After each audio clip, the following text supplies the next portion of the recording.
दलित महासंघाच्या वतीनं गेली अनेक वर्ष अनुसूचित जाती आरक्षण उपवर्गीकरणाच्या अनुषंगाने लढाई लढली जात आहे। सरकारकडे सातत्याने आम्ही पाठपुरावा करत आहोत की अनुसूचित जातीमध्ये आरक्षणाचं उपवर्गीकरण करा, अब कड अशा पद्धतीचं उपवर्गीकरण करा, ही मागणी आम्ही सातत्याने लावून धरली आहे। एवढंच नाही तर गेली 20 वर्ष होत आली अण्णाभाऊंना भारतरत्न द्या अशा पद्धतीची मागणीही आम्ही करत आहोत। परंतु सरकारकडून सकारात्मक सरकार आहे एवढी एकच विधान केलं जातंय, पुढे कारवाई प्रत्यक्ष काही होत नाहीये। पंजाब सरकारनं, हरियाणा सरकारनं 1968 मध्ये त्या राज्यामध्ये आरक्षणाचा उपवर्गीकरणाचा निर्णय घेतला। आंध्र तेलंगण सरकारनंही 1994 पासून तिथं जे संघर्ष सुरू होता त्याचा परिणाम म्हणून 2000 साली आरक्षणाचं उपवर्गीकरण करण्याचा निर्णय घेतला।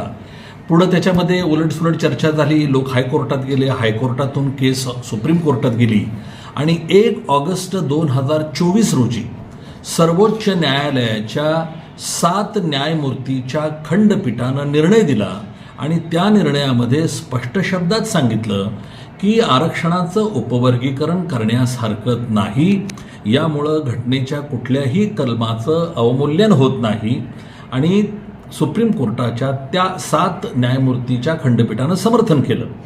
त्याच दिवशी योगायोगानं अण्णाभाऊ साठेंची जयंती मुंबईमध्ये साजरी केली जात होती आणि त्या कार्यक्रमामध्ये मीही उपस्थित होतो।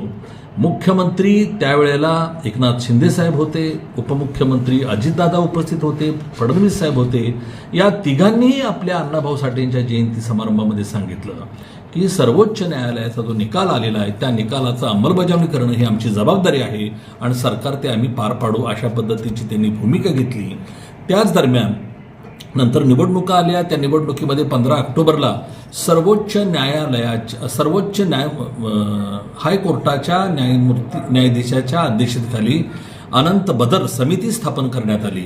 3 महिन्याची त्यांना मुदत दिली, त्यानंतर 6 महिन्यासाठी मुदत वाढवली, पुन्हा 6 महिन्यासाठी मुदत वाढवली, तीही आता पुढच्या महिन्यामध्ये संपते।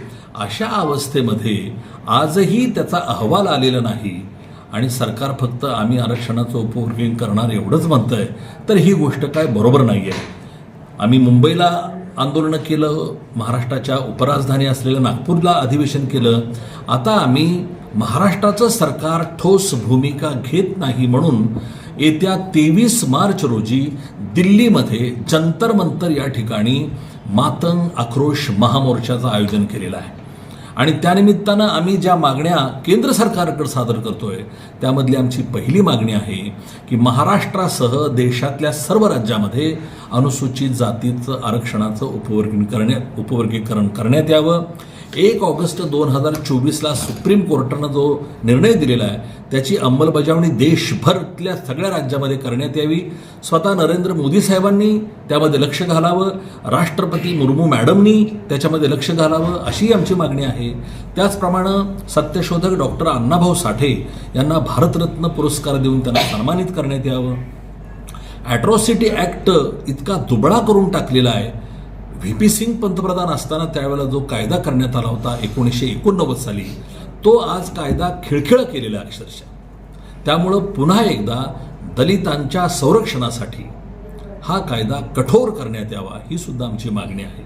त्याचबरोबर दलितांच्या हक्काचं जे आहे, दलितांच्या न्यायाचं आहे, अशा आरक्षित जागेवरती बोगस जातीचे लोक बोगस सर्टिफिकेट घेऊन त्या जागा बळकवत आहेत। उदाहरण जर सांगायचं झालं तर राजकारणामध्ये सोलापूर जिल्ह्यातल्या माळशिरस ही जागा SC साठी राखीव आहे विधानसभेला।